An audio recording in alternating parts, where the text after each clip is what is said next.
घरात येणाऱ्यांचे स्वागत करतात ती घराची दारे.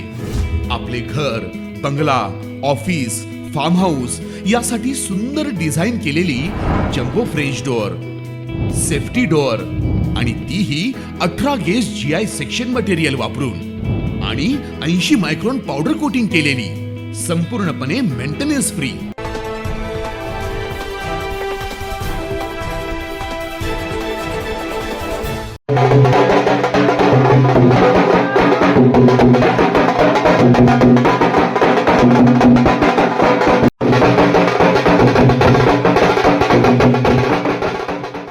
हरियाणामध्ये तिसऱ्यांदा कमळ फुलले आणि कार्यकर्त्यांकडून जल्लोष साजरा केला जातोय. आपण हे व्हिज्युअल्स बघू शकता. नाशिकमध्ये देखील हा जल्लोष आपल्याला बघायला मिळतोय. नुकताच हरियाणा विधानसभेचा निवडणूक निकाल जाहीर झालाय. यावेळी देखील सलग तिसऱ्यांदा भारतीय जनता पक्षाला बहुमत मिळालंय.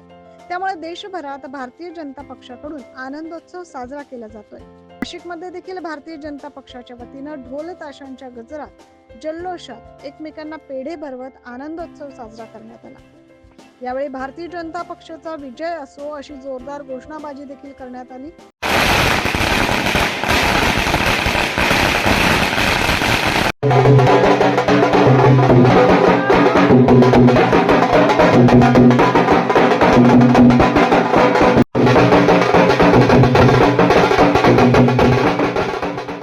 हरियाणातील विजयामुळे आमचा आत्मविश्वास वाढला असल्याची भावना भाजप प्रवक्ते लक्ष्मण सावजी यांनी व्यक्त केली.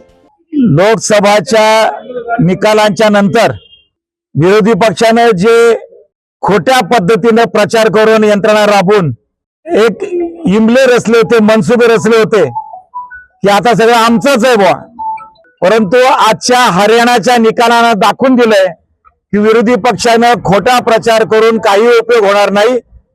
आज जनता एकत्र झालेली आहे. त्यांना देशहित कशात आहे, राष्ट्रहित कशात आहे हे कळतं आणि त्यामुळे जाती जातीमध्ये भांडण लावण्याचा जो काँग्रेसचा दुष्ट हेतू होता तो या ठिकाणी असफल झालेला आहे आणि भारतीय जनता पार्टीची विचारधारा विजयी झालेली आहे, राष्ट्रीय विचारधारा विजयी झालेली आहे.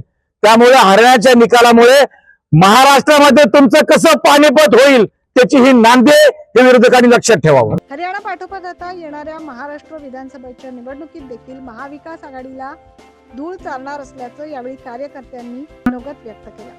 त्यामुळे आता संपूर्ण देशाचं लक्ष लागून असलेल्या महाराष्ट्र विधानसभा निवडणुकीत नेमकं काय होणार हे बघणं महत्त्वाचं ठरणार आहे.